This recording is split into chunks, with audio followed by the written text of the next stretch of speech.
नमस्कार, कशा आहात सर्वजण? मस्त मजेत ना? तर चला, नवीन एका व्हिडिओमध्ये मी सुजाता आपल्या सगळ्यांचं अगदी मनापासून स्वागत करते आणि सगळ्यांना नवीन वर्षाच्या खूप खूप शुभेच्छा. आज आहे 31 डिसेंबर. तर येणाऱ्या वर्षामध्ये तुम्हाला सगळे जे काही तुमच्या इच्छा असतील वगैरे तर त्या सगळ्या पूर्ण होत नवीन वर्षामध्ये. आणि आता 2026 साल आहे ना, तर सगळ्यांना आनंदाचे भरभराटीचे वगैरे जाऊन 2025 साल हे कसं येईल ते सुद्धा कळलेलं नाही. तर आज सकाळी सकाळी मस्त म्हटलं आज 31 डिसेंबर आहे, काहीतरी हेल्दी नाश्ता वगैरे करावा.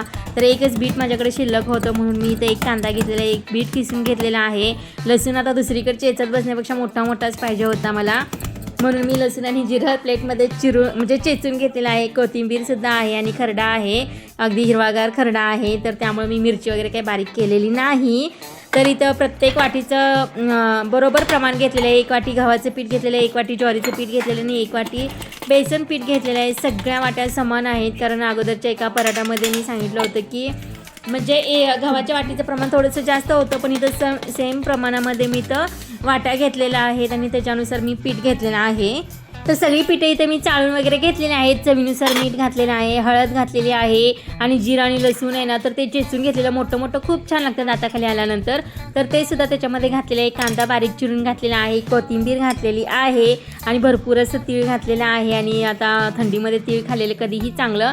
तर मला आईने हा खरडा करून दिलेला, कांद्याची पात लसूणची पात वगैरे घालून एकदम असा हिरवागार खरडा आणि तिखट पण होता, त्यामुळे मी थोडासा खरडा घालून घेतलेला आहे. आणि जे काही बीट खिसलेलं आहे ना, तर ते सुद्धा मी त्याच्यामध्ये घालून घेतलेले आहे. आणि याच्या अगोदर सुद्धा रेसिपी शेअर केलेली आहे पराठ्यांची, भरपूर जणांना आवडली आहे. तर ही परफेक्ट प्रमाण आहे, एकदम छान होतात थालीपीठ ह्यानी. तर मस्तपैकी सगळं हाताने मिक्स करून आहे ना, तर हे चांगलं मळून घ्यायचं आहे आणि एकदम जास्त पाणी घालायचं नाही आहे. थोडं थोडंसं मळून आपल्याला आपण जसं काही भाकरीचा गोळा वगैरे बनवतो ना, तर तशा प्रकारे हे बनवून घ्यायचं आहे. जास्त पातळही करायचं नाही आणि जास्त घट्टही करायचं नाही आहे. तर इथं बीट आणि कांद्यामुळे आजच्या थालीपीठांना एकदम छान अशी टेस्ट येणार आहे. तर अशा प्रकारचे सुद्धा थालीपीठ तुम्ही नक्कीच एकदा ट्राय करा. जर ओवा आवडत असेल तर तो सुद्धा त्याच्यामध्ये घातला तरी चालेल, मी तर काही घातलेला नाही. आणि छान असा आपला इथं पिठाचा गोळा तयार झालेला आहे बीट घालून. एकदम हेल्दी नाश्ता असणार आहे आज सकाळी सकाळी. तर परवा थालीपीठ केलं होतं, त्याच्यामध्ये मी फक्त कांदा वगैरे घातला नव्हता आणि बऱ्याच जणांच्या अशा कमेंट आल्या होत्या की कांदा घालून एकदा थालीपीठ बनवा. तर मी आज खास तुमच्यासाठी इथं कांदा घालून थालीपीठ बनवत आहे आणि एक्स्ट्राचं म्हणजे बीटसुद्धा घातलेलं आहे, त्याच्यामुळे एकदम हेल्दी नाश्ता आहे हा.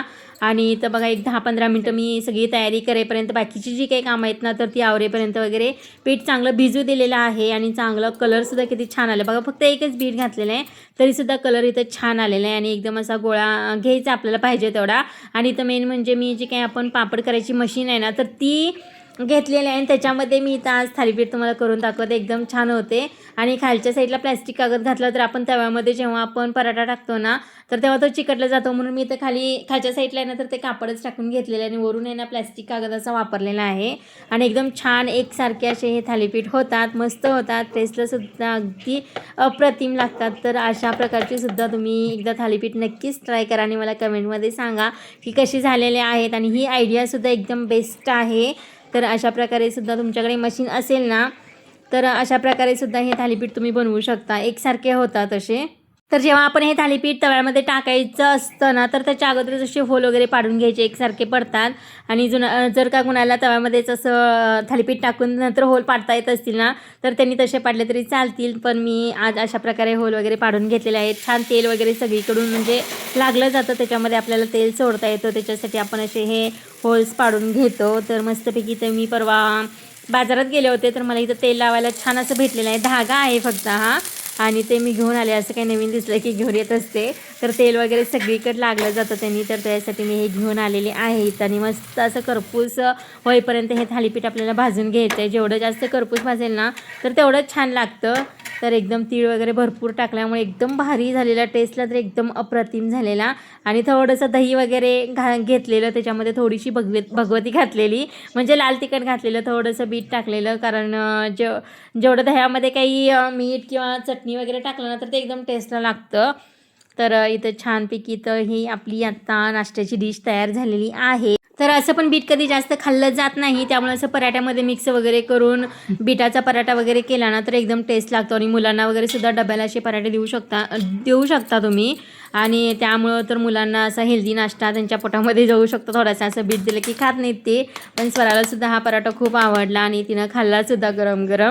तर जेवढं भरपूर तीळ आपण लावेल ना तर तेवढा छान पराठा टेस्टला लागतो. मी आतमध्ये पिठामध्ये सुद्धा थोडासा घातलेला आणि वरून सुद्धा लावलेलं. आणि इथं फॉलचं जे कागद असतात ना तर त्याचा वापर केलेला आहे, कारण आतमध्ये पुष्टा वगैरे पण असतं, त्यामुळं प्रेस होताना अगदी व्यवस्थित होतं. तर दुसरासुद्धा पराठा सेम अशाच पद्धतीने करून घेतलेला आहे. तेल इथं मी कुठंसुद्धा यूज केलेलं नाही, पाणी लावूनच असा हा पराठा अगदी पसरून घेतलेला आहे.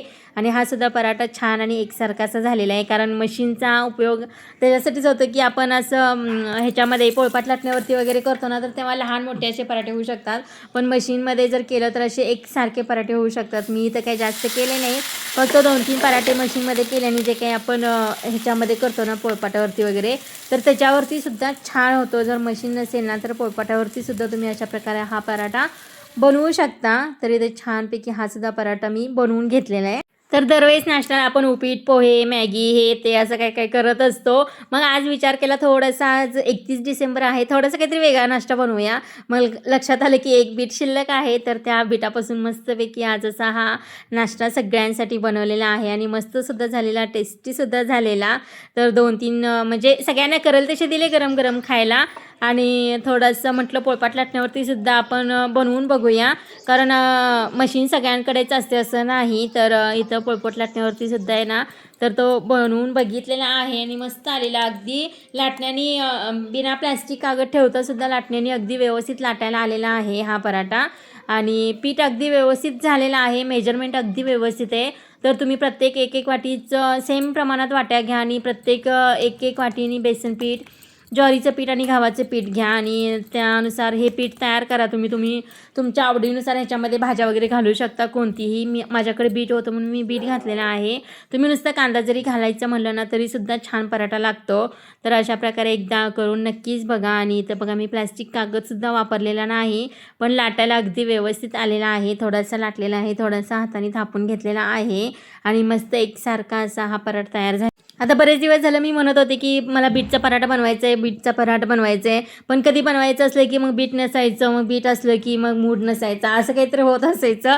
त्यामुळं आज छानपैकी एकच बीट शिल्लक होतं, म्हटलं चला बनवून घेऊया. तर माझा ही पराठा करण्याची पद्धत तुम्हाला कशी वाटली, सोपी वाटली की कशी वाटली, तर ते सुद्धा नक्कीच कमेंटमध्ये सांगा. आणि तुम्ही कधी बीटचा पराठा बनवला होता ते सुद्धा नक्कीच कमेंटमध्ये सांगा. आणि असंच बनवता का ते सुद्धा सांगा. आणि व्हिडिओ आवडला असेल तर लाईक, शेअर, सबस्क्राईब करायला अजिबात विसरत जाऊ नका. तर चला मस्तपैकी आज 31 डिसेंबर रोजी छान असा हेल्दी नाश्ता बनवलेला आहे. आणि परत एकदा तुम्हा सर्वांना नवीन वर्षाच्या खूप खूप शुभेच्छा. आणि 2026मध्ये सगळीजण आता उद्यापासून जाणार आहे, तर छान छान असा हेल्दी नाश्ता वगैरे बनवा आणि स्वतःही बनवा आणि सगळ्यांना खायलाही घाला, मस्त होतो. तर मी तर बघा दही आणि बीट आणि तिखट मीठ थोडीशी कोथिंबीर वगैरे घालून हा नाश्ता सकाळी सकाळी सगळ्यांना दिलेला आहे आणि मी सुद्धा असा खाल्लेला आहे गरम गरम पराठा. तर चला व्हिडिओ आवडला असेल तर लाईक, शेअर, सबस्क्राईब करायला अजिबात विसरू नका. किती छान आणि किती पातळ आणि किती खुसखुशीत हा पराठा झालेला आहे बघा. तर चला मग आता याच्यावरती आपण पुढच्या वर्षीच आपण एखाद्या नवीन व्हिडिओमध्ये भेटणार आहे. तोपर्यंत व्हिडिओ पाहिल्याबद्दल मी सगळ्यांच्या मनापासून धन्यवाद मानते. Thank you for watching.